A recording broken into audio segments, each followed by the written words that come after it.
తాకట్లో ఉన్న మీ బంగారాన్ని విడిపించి ఆ రోజు ఆన్లైన్ రేటుకి కొంటాం. Sharma gold company. నమస్కారం, వెల్కమ్ టు సుమన్ టీవీ. నేను గీతాంజలి. జూలై 24వ తారీఖున ఆషాఢ అమావాస్య. మరి ఈ అమావాస్య విశిష్టత ఏంటి? సాధారణంగా అన్ని అమావాస్యల్లో చూసుకున్న ఏదో ఒక ప్రత్యేకత ఉంటుంది. ఈ ఆషాఢ మాసంలో వచ్చేటువంటి ఈ అమావాస్య ప్రత్యేకత, ఖచ్చితంగా ఈ రోజున ఈ నియమం పాటించాలి అంటూ ఏమైనా ఉందా? అలాగే 2 నక్షత్రాలతో కూడుకుని వచ్చిందని చెప్తున్నారు. అది ఇంకా విశేషం అని అంటున్నారు. ఆ విశేషం ఏంటి, ఎవరెవరికి బాగా కలిసి వస్తుంది తెలుసుకుందాం. వివరించేందుకు ప్రస్తుతం మనతో పాటు ఉన్నారు ప్రముఖ జ్యోతిషులు బ్రహ్మశ్రీ నందిబట్ల శ్రీహరి శర్మ గురువు గారు. వారితో మాట్లాడదాం. గురుగారు నమస్కారం అండి. వాగర్థావివ సంపృక్తౌ వాగర్థ ప్రతిపత్తయే జగతః పితరౌ వందే పార్వతీ పరమేశ్వరౌ.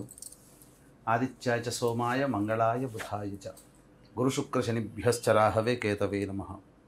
శృంగేరి జగద్గురు పీఠాధిపతులకి, కంచి పీఠాధిపతులకి నమస్కారములు తెలియజేసుకుంటూ కార్యక్రమాన్ని ప్రారంభిద్దాం. గురుగారు, అమావాస్య 24, ఇంకా అందులో ఏం మార్పు లేదు కదండి? 23 ఫిక్స్. అయితే నేను విన్నాను 2 నక్షత్రాలతో కూడుకుని వచ్చింది గురువారం రోజు, చాలా విశేషం అని చెప్పి. ఏంటండి ఆ విశేషం అసలు? సాధారణంగా అమావాస్య ఆదివారం కలిసి వస్తే చాలా విశేషం. సోమవారం కలిసి వస్తే సోమవతి అమావాస్య, మంగళవారం కలిసి వస్తే భౌమ అమావాస్య.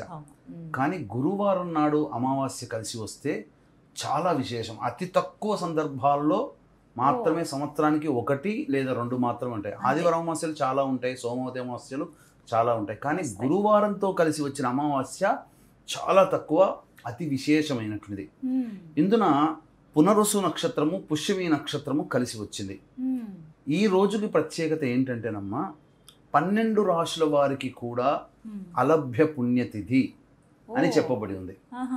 ఎందుకనంటే ఈ నవగ్రహాలలో సూర్యుడు అత్యంత ప్రకాశవంతమైన గ్రహం, నిరంతరం వెలుగునిస్తూనే ఉంటుంటాడు.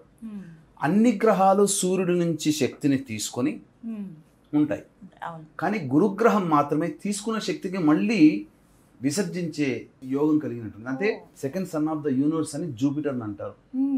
ఎందుకంటే 2వ సూర్యుడు అని చెప్పి, అంటే గురుగ్రహం అంతటి విశేషం అన్నమాట. అంటే ఫలితాన్ని ఇవ్వడంలో గురువుని మించినటువంటి వాడు లేడు. అందుకనే మనకు సాధారణంగా గురు బ్రహ్మ, గురు విష్ణు, గురుదేవ మహేశ్వరం, తల్లిదండ్రుల తర్వాత పూజించదగిన వాడు, ఆరాధించదగిన వాడు గురువు మాత్రమే. తదనంతరమే దేవతలు వస్తారు. కాబట్టి తల్లిదండ్రుల తర్వాత స్థానం గురువుకే ఇవ్వబడ్డది. అంతటి విశేషమైనటువంటి గురువు వారం రోజున ఈ అమావాస్య రావడం చాలా గొప్పది. 12 రాశుల గురించి ఎందుకన్నానంటేనమ్మా, మొత్తము 12 రాశుల్ని 2 భాగాలుగా విభజించారు. ఒకటి గురుపాలిత రాశులు, 2 శనిపాలిత రాశులు. అంటే గురుపాలిత రాశుల్లో ఏమేమి ఉంటాయి? మీనం, మేషం, కర్కాటకం, సింహం, వృశ్చికం, ధనుస్సు రాశులు. శనిపాలితంలో వృషభం, మిథునం, కన్యా, తుల, మకరం, కుంభం, ఈ 6 రాశులు, మొత్తం 12 రాశులు. అయితే ఈ ఆషాఢ అమావాస్యకి విశేషం ఏంటంటే, గురువారం నాడు చాలా గొప్పది. పునరుసు నక్షత్రం ఉంది సాయంత్రం వరకు.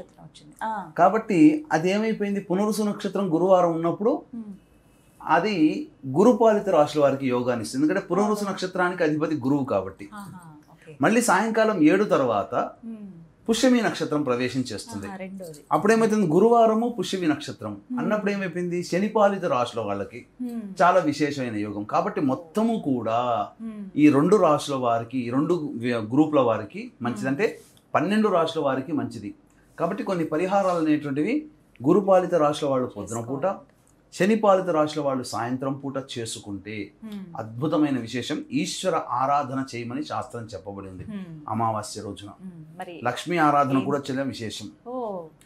మరి ఏం చేయాలి గురువు గారు? చేసుకోవాల్సినటువంటి పరిహారం 12 రాశుల వాళ్ళు, 12 రాశుల వాళ్ళకి సంబంధించి సాధారణంగా మనకు అమావాస్య తిథి కాబట్టి, అమావాస్య రోజున మనకు 4 వేదాలు చెప్పబడినటువంటి ఏంటంటే విజ్ఞానాన్ని ప్రసాదం. అంటే మనకు సైన్స్ ఏదైతే ఉందో చెప్తుందో అవి 4 వేదాల నుంచి వచ్చినవే. ఈ 4 వేదాల్లో మొత్తం అంతా సైన్సే చెబుతుంది. దేవుణ్ణి పూజించమని ఎక్కడా చెప్పబడలేదు. మనమే స్వార్థం కోసం దైవాన్ని ఆరాధన చేసి మన స్వార్థం కోసం కోరికలు నెరవేర్చుకోవడానికి మాత్రమే దేవుని ఉపాసిస్తున్నాం. కానీ సృష్టి మొత్తంలో మనకు యుగ యుగాల నుంచి కూడా ఎటువంటి కోరికని ఆశించకుండా చేసేది పితృ కార్యక్రమాలు. తల్లిదండ్రుల కోసం చనిపోయినటువంటి వాళ్ళకి, పితృదేవతలకి ఏదైనా కార్యక్రమం చేసేటప్పుడు ఏమీ ఆశించం. కానీ ఏమీ ఆశించకుండానే మనం చేస్తున్నాం కాబట్టి ఆ పితృదేవతలు అన్నీ మనకు సమకూరుస్తారు. ఇది అనాదిగా వస్తున్న ఆచార సాంప్రదాయం వల్ల కాబట్టి 50 సంవత్సరాల కిందట భారతదేశం అద్భుతంగా ఉంది. అంటే సకల సంపదలతో కూడుకున్నటువంటిది.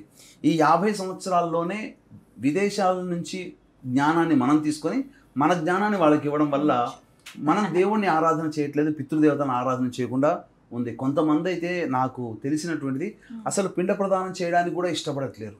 అదేంటండి? అది కనిపించిన తల్లిదండ్రులని మనం రుణం ఇచ్చి తీర్చుకునేది అమావాస్య రోజున. వాళ్ళ కోసం తృప్తి కోసం తర్పణాలు, నువ్వుల నీళ్ళతో వదిలే తర్పణాలు ఇంత కొద్దిగా పెట్టే పిండ ప్రదానం. అంటే మరి చిన్నప్పటి నుంచి కని పెంచి పెద్ద చేసి ఇంత శరీరాన్ని ఇచ్చి నిన్ను గుర్తుపట్టడానికి ఒక పేరు పెట్టి నీకు ఒక అందమైన రూపాన్ని ఇచ్చి నిన్ను ప్రపంచమంతా గుర్తిస్తుంది, నీకు అందరి చేత నువ్వు ప్రేమించబడుతున్నావు, గౌరవింపబడుతున్నావు అంటే ఆ రూపము, ఆ దేహము, ఆ శరీరం ఇచ్చింది ఆ తల్లిదండ్రులు అనేటువంటిది మర్చిపోయి ఆ తల్లిదండ్రులని విస్మరించి చేయడం వల్ల ఈ రోజున దౌర్భాగ్యమైనటువంటి స్థితిలోకి అతను ఉండట్లేడు.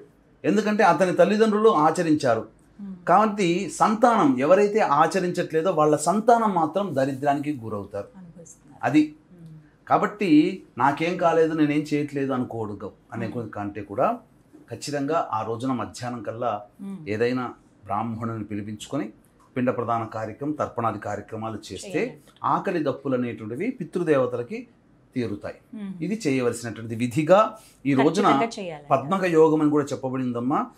విధిగా సముద్ర స్నానము కానీ లేదా నదీ స్నానము కానీ చెయ్యాలి. ఏదైనా తోచినంతగా దానాదులు చేయాలి. దానం చేసేటప్పుడు గుర్తుపెట్టుకోండి, యోగ్యమైన వాడికి చేయమని చెప్పబడింది శాస్త్రం. అంటే అనాదిగా నియమనిష్టలతో కూడుకున్నటువంటిది బ్రాహ్మణులు కాబట్టి మనకు శాస్త్రం అంతా బ్రాహ్మణులు చెప్పబడి ఉంది.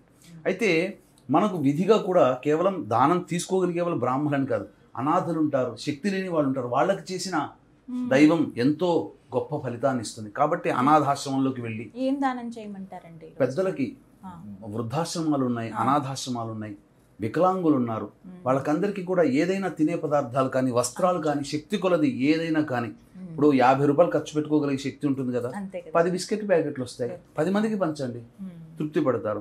అది చేయండి. కానీ సాయంకాలం పూట మాత్రం ప్రదోషకాల సమయంలో శివారాధన చాలా గొప్పగా చేయాలి. అయితే వీక్షించేటువంటి ప్రేక్షకులు కూడా మీనం, మేషం, కర్కాటకం, సింహం, వృశ్చికం, ధనుస్సు రాశుల్లో జన్మించినటువంటి వారు ఈ పునరుసు నక్షత్రం గురువారం కలిసి ఉన్నటువంటి రోజున ఈశ్వరుడికి అభిషేకము, అర్చన చేయడం, లేదా మీకు ఏదైనా కానీ పని ఆటంకాలు ఎదురవుతున్న పనులలో లేదా స్ట్రక్అప్ అయిపోయి ఉన్నాయి, ఖచ్చితంగా ఆ అమావాస్య రోజున కాలభైరవుడికి కానీ ఈశ్వరుడికి కానీ నల్ల నువ్వుల నూనెతో కనుక అభిషేకము జరిపితే ఖచ్చితంగా కర్మదోషాలు తొలగిపోయి మీరు అనుకున్నటువంటి పని మూమెంట్ అవుతుంది.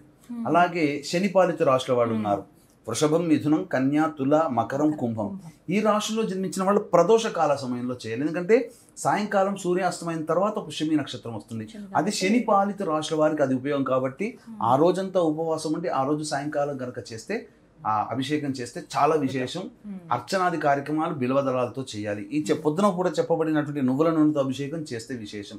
అందుకే దీన్ని దృష్టిలో పెట్టుకునే శివాజ్ఞ మేరకి, కాశీ విశ్వేశ్వరుని యొక్క ఆజ్ఞ మేరకి కాశీ క్షేత్రంలో ఉంటున్నామమ్మా. ఈ యొక్క ఆషాఢ మాసం అమావాస్య ఆ సమయానికి ఉంటున్నాం. అక్కడ ఉదయం పూట బ్రాహ్మణులను కర్తగా పెట్టి మన పీఠం ఆధ్వర్యంలో పిండ ప్రదాన కార్యక్రమాలు, తర్పణాది కార్యక్రమాలు, వాళ్ళ సంబంధించినటువంటి కుటుంబీకుల ఆత్మతృప్తి కోసం ఈ యొక్క పిండ ప్రదానం, తర్పణాది కార్యక్రమాలు శ్రద్ధగా ఆ మానస సరోవర్ ఘాట్లో చేయించడం జరుగుతుంది.